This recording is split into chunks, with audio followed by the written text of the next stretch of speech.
You hope that. You hope that Charlie Kirk's death won't be used by a group we now call bad actors to create a society that was the opposite of the one he worked to build. You hope that. You hope that a year from now, the turmoil we're seeing in the aftermath of his murder won't be leveraged to bring hate speech laws to this country. And trust me, if it is, if that does happen, there is never a more justified moment for civil disobedience than that, ever, and there never will be. Because if they can tell you what to say, they're telling you what to think. There is nothing they can't do to you because they don't consider you human. They don't believe you have a soul. A human being with a soul, a free man, has a right to say what he believes, not to hurt other people, but to express his views. Being with Rogan for the aftermath of it was helpful. Yeah. If that makes sense. Yeah. But and I don't know. I think for this generation, I think that's their JFK moment. I mean, seriously. And I just, if that's where we've wound up, it cannot be where we stay. Right. It's still. I don't want to say it's still not. It still doesn't feel. It's too surreal to process it. Yeah. Yeah. It's just the unfairness of it. Because that dude,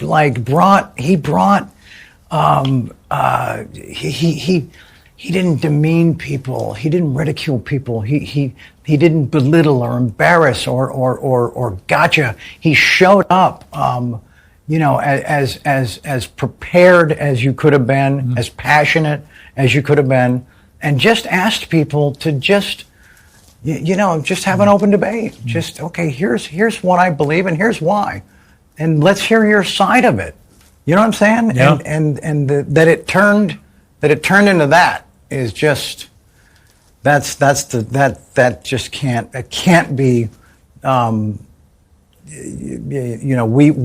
we can't keep having days like that moving forward. No. Yeah, so like you see LA riots and all of a sudden some guy comes by in a vehicle delivering a whole box of commercial grade gas masks. I mean, how does someone get that into the hands of rioters that fast? And does that come from Soros? I mean, tell us where it comes from. Well, that's what we need to find out. I'm willing to bet a lot of it does come from Soros, because Soros in particular has perfected the dark money charade, the dark money shell game where they move it around through different entities you can't trace. But Jesse, you just think about these riots that began in LA, that they tried to then spread to other cities that Trump is now shutting down. All of them were planned. None of these were organic, and we know because they all followed the same playbook. Same thing on campuses the last 2 years. All these campus so-called demonstrations, it's all AstroTurf. It's all fake, because the Democrat Party today is a theater troupe funded by George Soros. The problem is they're also violent. And that's what we've seen in the last week. Once again, we have got to stop the flow of the money. We've got to prosecute those who engage in violence. And we've got to shut down this attempt to divide the country, which the Democrats have been carrying on for years now. We have to recognize that on both sides, undoubtedly there are people who are extremists and who say things that are contrary to what I believe are America's core values. But I will say that those extreme views were not in my White House. I wasn't embracing them.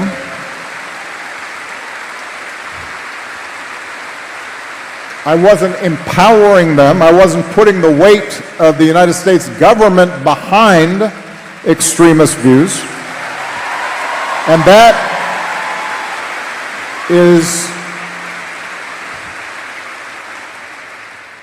when we have the weight of the United States government behind extremist views, we've got a problem. Obviously, I didn't know Charlie Kirk. I was generally aware of some of his ideas. I think those ideas were wrong.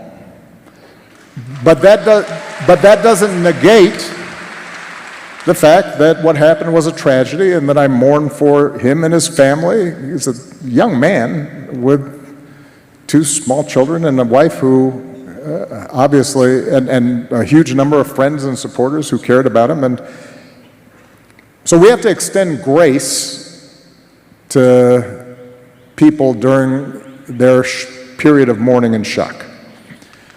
We can also, at the same time, say that I disagree with the idea that the Civil Rights Act of 1964 was a mistake. That's not me politicizing the issue. It's making an observation about who are we as a country. I can say that I disagree with the suggestion that my wife or Justice Jackson does not have adequate brain processing power. I